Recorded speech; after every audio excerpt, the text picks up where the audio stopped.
Next question करते हैं यार। नेक्स्ट क्वेश्चन है, let ABC be an equilateral triangle with orthocentre at origin. Origin के ऊपर ऑर्थो सेंटर है और इक्विलेटरल ट्रायंगल है, तो वही सेंट्रोइड वगैरह सब कुछ होगा।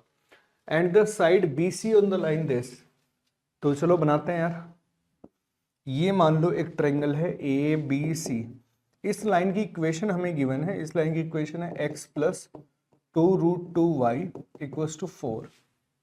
ए के जो कोऑर्डिनेट है वो हमें अल्फा बीटा गिवन है और इसका ऑर्थो सेंटर जो है वो हमें बोल रखा है ओरिजिन के ऊपर है। ठीक है। Then greatest integer less than और इक्वल टू दिस। इससे हमें ग्रेटेस्ट इंटीजर, इसका जीसीडी मतलब इसका ग्रेटेस्ट इंटीजर चाहिए इस एक्सप्रेशन का। तो यार हमें अल्फा और बीटा में कोई ना कोई रिलेशन निकालना है। तो यार देखो कैसे निकालें। अल्फा और बीटा में एक रिलेशन तो यहां से आएगा, क्योंकि ऑर्थो सेंटर है तो ये वाली जो लाइन है ये इसके परपेंडिकुलर रहेगी, है ना, क्योंकि एल्टीट्यूड है। तो जाहिर सी बात है बीटा अपॉन अल्फा जो है वो -1/2√2 रहेगा। सही है, पहली इंफॉर्मेशन तो ये आ गई। तो इसका मतलब alpha plus 2√2 beta equals to कितना होगा, 0 के बराबर होगा।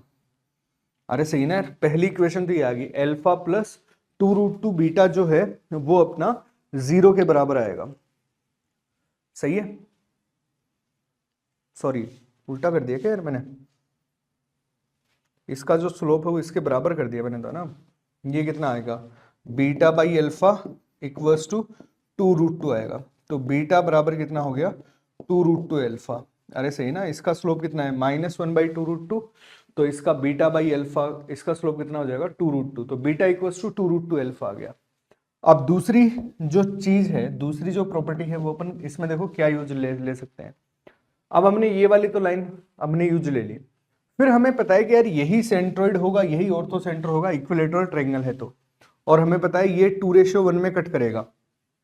तो क्या मैं इसकी लेंथ निकाल सकता हूं क्या, इस लाइन की लेंथ, इस लाइन की लेंथ निकाल सकते हैं यार। यदि ये ओरिजिन है, ये वाला पॉइंट यदि मैं डी बोलूं तो ओडी की लेंथ निकाल सकते हैं अपन। ओडी की लेंथ कितनी हो जाएगी यार, ये हो जाएगी 0 0 इसमें रखेंगे तो 4, और ये कितना होगा 1 + 8, तो ये आ गया 4/3। अरे सही ना यार। तो अब देखो ये यदि 4/3 है तो ये पक्का 8/3 होगा। सही है, तो इसका मतलब एडी की जो लेंथ है वो अपने पास 4 हो जानी चाहिए। एडी की जो लेंथ है वो 4 हो जानी चाहिए। चलो यार लगाते हैं। तो वो कितना आ गया, अल्फा प्लस 2√2 बीटा -4 अपॉन ये कितना आ गया 1 + 8, और ये किसके बराबर हो जाना चाहिए, 4 के बराबर। मतलब अल्फा प्लस 2√2 बीटा -4 जो है वो 12 के बराबर होगा। तो अल्फा प्लस 2√2 बीटा जो है वो अपने पास 16 के बराबर हो जाना चाहिए। सही ना, ये 16 के बराबर हो जाना चाहिए। अब इन दोनों की हेल्प से अपन अल्फा और बीटा निकालते हैं। तो केस फर्स्ट लिया अपन ने। अच्छा यहाँ पे प्लस माइनस आएगा ना, प्लस और माइनस, तो यहां से जब ये प्लस होगा तो ये 16 हो जाएगा, माइनस होगा तो ये -8 हो जाएगा। तो केस फर्स्ट लिया जब अपना बीटा बराबर 2√2 अल्फा है और अल्फा प्लस 2√2 बीटा जो है वो अपने पास 16 है। तो यहां से अल्फा बीटा निकालते हैं।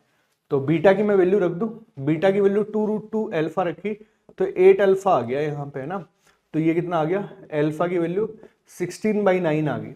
अल्फा की वैल्यू यदि 16/9 है तो बीटा की वैल्यू कितनी आएगी, ये आएगी 32√2/9, ये आ गई बीटा की वैल्यू। तो केस फर्स्ट तो ये हो गया। केस सेकंड अपन लेते हैं। केस सेकंड अपन ने लिया जब बीटा इक्वल्स टू तो 2√2 अल्फा है, बट अल्फा प्लस 2√2 बीटा जो है उसकी वैल्यू -8 है। तो यहां से यदि मैं वैल्यू निकालूं, है ना, तो ये कितना आ गया, अल्फा प्लस 8 अल्फा, ये कितना आ गया -8। तो अल्फा की वैल्यू आ गई -8/9, और अल्फा की वैल्यू ये है, तो बीटा कितना आ गया -16√2/9, ये आ गया। अब ये अल्फा और बीटा की यार दो वैल्यू आ रही हैं, तो हमें लेनी कौन सी है, वो हमें कैसे पता लगेगा। यार हमें पता है कि यदि इक्विलेटरल ट्रायंगल है तो सारे के सारे, चाहे वो ऑर्थो सेंटर हो, सेंट्रोइड हो, कोइंसाइड करेंगे और इस वाली लाइन के सेम साइड होंगे, है ना। 0 0 जिस साइड है, तो देखो 0 0 यदि हम पुट कर रहे हैं, मतलब 0 0 इस वाली लाइन के, मैं क्या बोलना चाह रहा हूं, यदि लाइन L जो ये वाली है x + 2√2y - 4 इस लाइन की बात करें तो एल ओ का मतलब जो ओरिजिन है, और ये वाला पॉइंट यदि ए है तो ये दोनों हमेशा प्रोडक्ट जो पॉजिटिव होना चाहिए, क्योंकि लाइन के दोनों सेम साइड है। तो ये देख लो यहां से ये तो वैल्यू -4 आ रही है, तो नेगेटिव देख लो ये वैल्यू कब आएगी। तो नेगेटिव कब आएगी, जब यार मैं ये वैल्यू रखूंगा तो ये कितना आ रहा है 16/9, और ये कितना आ रहा है 2√2 इंटू 32√2/9 -4, तो ये कितना हो गया, ये हो गया 16/9 प्लस ये कितना हो गया 64 128/9। तो ये देखो ये वैल्यू जो है ना 4 से बड़ी है, ये वैल्यू यदि 4 से बड़ी है तो ये तो पॉजिटिव आ जाएगी, तो ये जो है ये हट गया और इस पे नेगेटिव आएगी पक्का वैल्यू। तो हमें इसका ग्रेटेस्ट इंटीजर चाहिए, तो ठीक है यार, अल्फा कितना है -8/9, बीटा कितना है -√2 इंटू 16√2/9, ऐसा ही है। तो -8/9 और ये कितना हो गया -32/9, तो ये कितना आ गया, और इसका मॉडुलस भी चाहिए, तो ये कितना आ गया 40/9। इसका ग्रेटेस्ट इंटीजर हमें चाहिए, तो ग्रेटेस्ट इंटीजर कितना आ जाएगा 4 आ जाएगा। तो जो फोर्थ ऑप्शन जो है वो अपना यहाँ पे करेक्ट आंसर हो जाएगा।